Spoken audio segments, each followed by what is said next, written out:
Alright, Filipino Reaction. Nandito na naman tayo mga kaibigan. Reaction video na naman tayo dito sa nagtitrending na balita ngayon na eto na.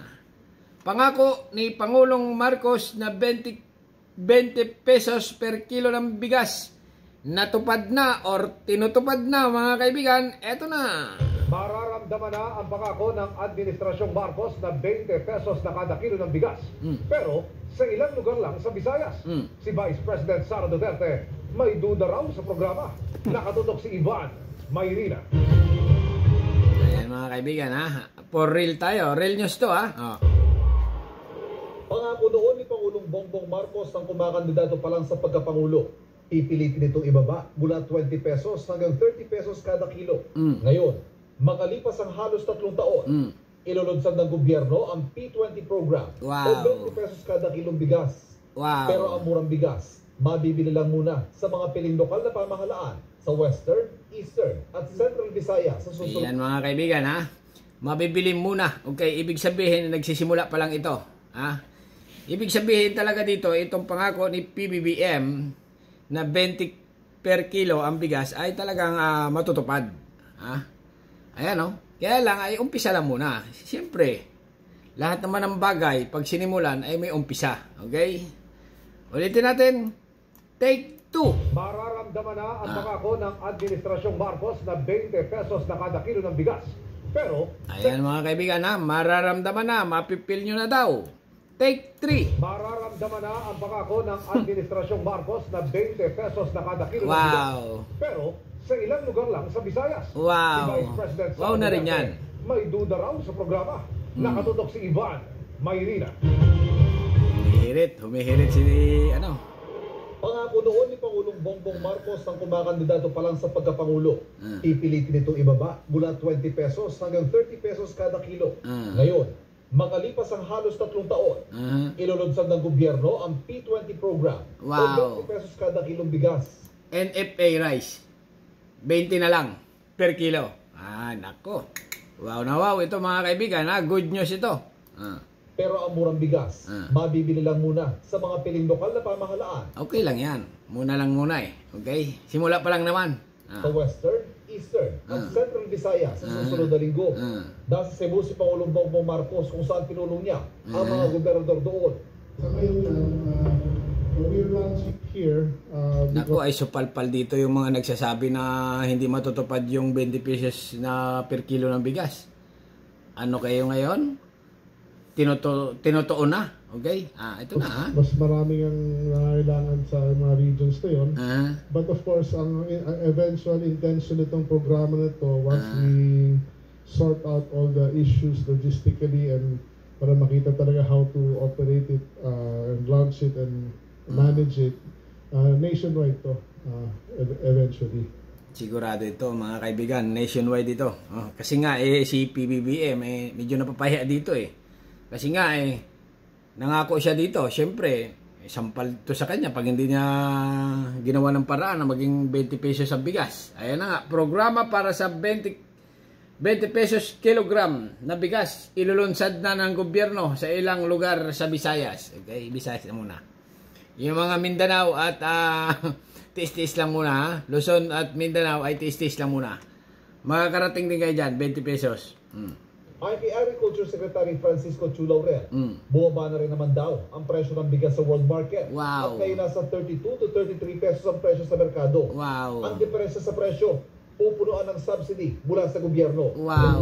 I-share yun yung gap na yun between the national government and yung selected LGUs that will be participating in the program. Secretary Kiko. So, 13 pesos yung drop from 33, and the program yung 20, so 650. On the shoulder will be DA and some FDI, the terminal, and the 650 will be shouldered by the participating LG. Ayun, ang dami niya ningilalngal. Ang sabi niya, 20 pesos, matutupad na. Umabot daw na mahigit 4 na bilyong piso ang iluluwal ng subsidy hanggang Disyembre. Hindi rin lahat ng LGU may kakayahang mag-abono para rito. Our President has given the directive. Ay, gagawa ng paraan yan, dahil pira yan eh. Si PBB, dahil pira yan. To the Department of Agriculture to formulate this to be sustainable and ituloy-tuloy hanggang 2028. Wow, 2028. Wow, wow na wow.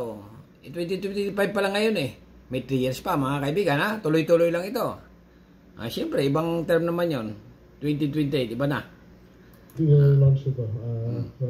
Kaya nag-meeting today. 10 kilo bawat pamilya kada linggo ang pwedeng bilhin sa ganitong presyo. Wow. Si Vice President Sara Duterte, duda sa programa ng gobyerno. Dumali ka na, mumuntra ka na naman. BP, Inday, Badiday. Bakit ganito ang gobyerno ng Pilipinas? Ha? Laging may kumukontra.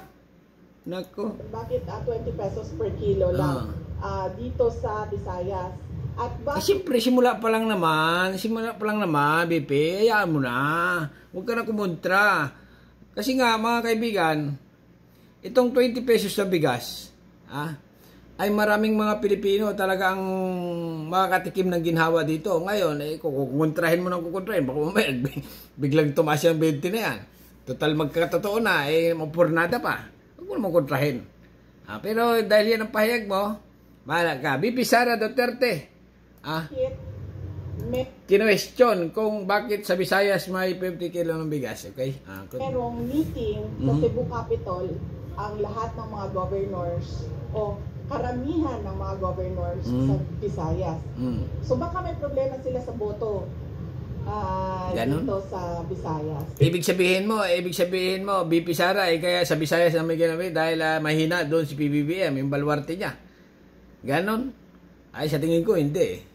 Kasi nga, marami mga Pilipino magsisilos niya mga kaibigan. Kung sa Visayas lang, ipapatupad yung 20 pesos na bigas. Magbili na agad kayo, mga kaibigan. Kung nasa Visayas kayo, bumili na agad kayo. Bago pang ihip ng hangin. Nako. Hinihingan pa namin ng pahayag ang Malacanang sa hirit ng bise.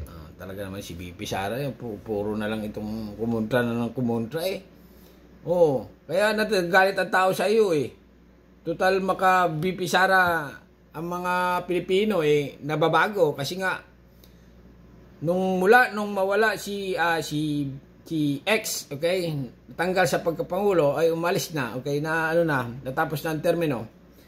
Ay kumalaban dito kay PBBM. Bumangag na ng bumangag. Total suportahan ang Pangulo ng Pilipinas ay bumangag na ng bumangag. Ayan, pinadala ka na tuloy dun sa ICC.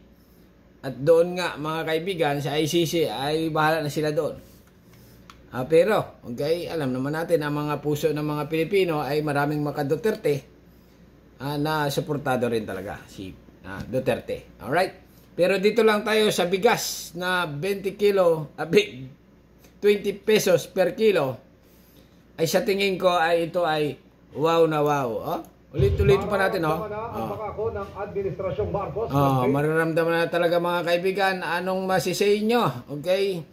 Dito sa 20 per kilong bigas na talaga namang isa lang ang masasagot dito ng mga Pinoy. Wow na wow.